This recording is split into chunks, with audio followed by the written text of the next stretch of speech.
ত্রিপুরার পাহাড়ি ঢলের পানি ধেয়ে আসছে বাংলাদেশে। বিস্তারিত দেখুন অগ্রযাত্রার ডেস্ক রিপোর্টে।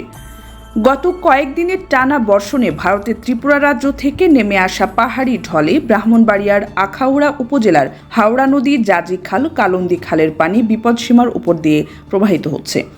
এতে উপজেলার 3টি ইউনিয়নে 450টি পরিবার পানিবন্দী হয়ে ক্ষতিগ্রস্ত হয়েছে।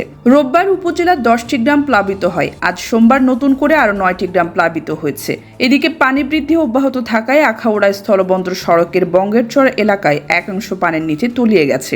এছাড়া আখাউড়া স্থলবন্দর এলাকার ব্যবসা প্রতিষ্ঠানগুলো পানির নিচে তলিয়ে গেছে। তবে স্থলবন্দরে ব্যবসা বাণিজ্য সচল রয়েছে। স্বাভাবিক রয়েছে দুদেশের যাত্রী পারাপার। তবে পানি বৃদ্ধি অব্যাহত থাকলে আখাউড়া স্থলবন্দরের ব্যবসা বাণিজ্য বন্ধ হওয়ার আশঙ্কা করা হচ্ছে। আখাউড়া উপজেলা নির্বাহী কর্মকর্তা জিএম রাশিদুল ইসলাম জানান, বন্যায় ক্ষতিগ্রস্ত মানুষের জন্য প্রয়োজনীয় আশ্রয় কেন্দ্র প্রস্তুত করা হয়েছে। কিছু কিছু এলাকার পানিবন্দী মানুষদের আশ্রয় কেন্দ্রে নেওয়া হয়েছে। এখন পর্যন্ত 450টি ক্ষতিগ্রস্ত পরিবারের তালিকা প্রস্তুত করা হয়েছে।